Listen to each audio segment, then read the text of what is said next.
There's a stain on my notebook where your coffee cup was, and there's ash on the pages. Now I got myself lost. I was writing to tell you that my feelings tonight are a stain on my notebook that rings your goodbye. Oh, and now she's gone, and I'm back on the beat. Stain on my notebook means nothing to me. Oh, but now she's gone, and I'm out with a friend, out with a friend, with lips full of passion and coffee in bed.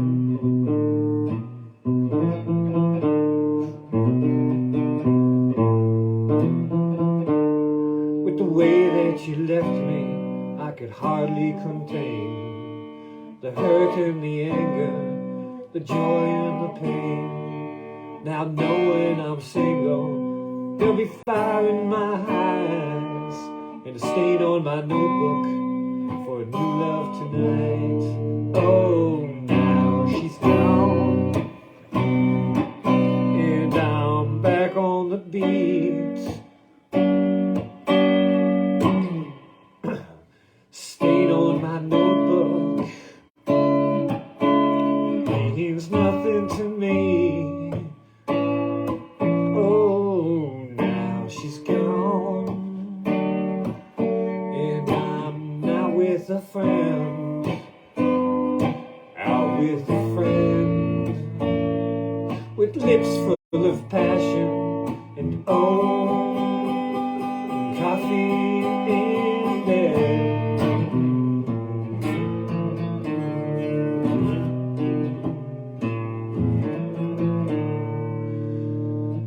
Now she's gone, and I'm out with a friend, out with a friend, lips full of passion and coffee in bed.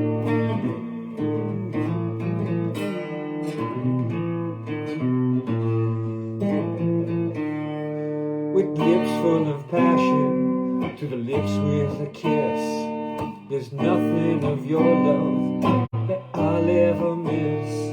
The stain on my notebook remain all that's left of the memory of late nights and coffee in bed. Of the memory of late nights and coffee in bed. Now she's gone, now she's gone, and I'm back on the beat. Stain on my notebook means nothing to me. Oh, but now she's gone, and I'm out with a friend, out with a friend, with lips full of passion and coffee in bed.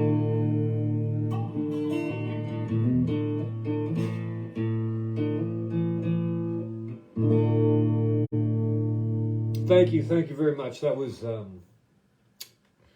Black Coffee in Bed by Squeeze. Do you remember Squeeze? I remember that one from the day, early days of MTV as well, when MTV played music. And it was the first single released from Squeeze's fifth album. They're kind of an interesting group. They've had about 5 different lineups. It peaked at number 51. In what year was it released? Can anyone guess? 1982. Yes.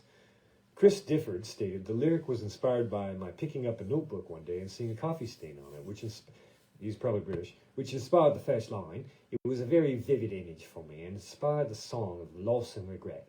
Difford also said that lyrically it was attractive to, in ellipse, our country, kind of neater. The fact that Glenn put a soul melody to it shows the unique quality of our writing.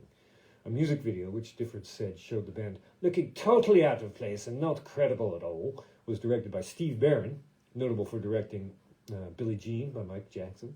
The video for the song implies that Chris Difford plays the guitar solo, which is in fact performed by Glenn Tilbrook. The video also implies that the backing vocals were performed by the members of Squeeze, but the backing vocals on Black Coffee in Bed were actually performed by guests Paul Young and Elvis Costello. Glenn Tilbrook stated that the backing vocals by Elvis and Paul Young were the icing on the cake. Of the song's guitar solo, Tilbrook stated, it's sort of a very 60s Motown-influenced solo, but I love the idea of a key change for the solo and also it to be quite jazzy, which the song wasn't. So anyway, there you have it. Art update. Okay, so check it out. Working on the Palimpsest papers. The Palimpsest papers. I'll write a book someday.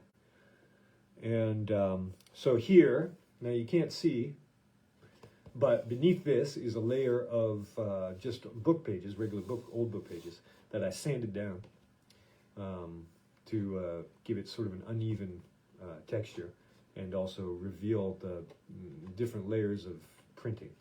And so this page right here is, you can see I sanded down the musical notation, staff perhaps, that I overlaid upon this. And so I'm going to sand this down, and then we're going to get to something like this. Now, how I sand it down is actually I've developed a new technique, which is I use hot water. So boil up some water, put it in a bowl, put on my gloves, my industrial rubber gloves, and a sponge with one of those scrapey sides on it. I think that's the technical term, scrapey, rough, abrasive side to it. And then I run that over the paper, and then eventually the paper gets waterlogged and sort of beads off, pills up and beads off. Now, as you can see, the paper with water on it is more translucent, so you can't tell if you're getting all of the front side of the paper off. So this is like the middle layer of the musical notation. And so what I did was I took some sandpaper. I used 120 because it has a bit more tooth to get the bulk of the paper off, and then I'll drop down to 180 for the finer parts because I don't want to erase the overlaid printing, which is the musical staff in this case.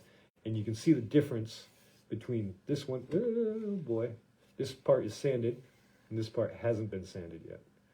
So I'm going to do that, sand this all down so it's all nice like this, and then the final layer is going to be a blueprint, or dazzletype as I like to say, and repeat the process all over again, and then we'll call it a day, and then I can use these for creating the next opus, the next oeuvre, as I like to say. And I'm going to juxtapose these two papers to sort of imply a sense of perspective. You can see that? Oh, it's kind of working now. Wait, do I have this upside down? Oh yeah, this one's upside down. So it's going to be something like, ooh, interesting. Well, we'll see how this turns out, huh? So that's that. And what else? Okay, so Happy New Year's, almost. Bonne année, as I like to say. Have you come up with any resolutions? I finally came up with mine today when I was taking a walk. It was so nice and, pleasant day. The weather's really mild around here. And my resolution will be to awake with the sunrise. Okay, now I know for most people that's a given. They're waking up in the dark these days to shower, shave, and get in their shiny metal boxes and so forth. But I have the bad habit of working until after midnight, having dinner about 1 a.m. after having cleaned the kitchen and so forth, and then getting to bed, 2 if I'm lucky. Because actually it takes, to find a bicycle that works to get down the hill, it takes a little bit of time.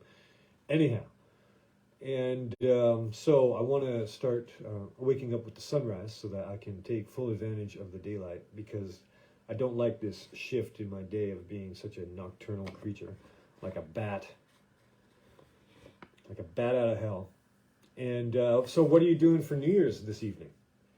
I think at midnight I'm going to stroll up the hill here from L'Atelier. Just a 5-minute walk to get to the Belvedere de Belleville. It's a park. It's a terraced park. And at the top is this structure called Belvedere. It's an open place with some sort of cover. You can have a market there. They often have like art fairs and so forth there. And you can see the Eiffel Tower. It's just boom right there. And so I'm going to check out the fireworks. Maybe I'll do another live cast for tomorrow from there. And so leave a comment wherever you're watching this about what your New Year's resolutions are and what you're doing for Le Réveillon, the New Year's Eve.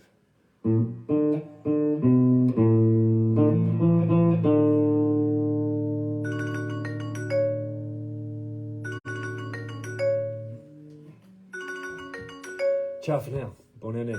23 in the house.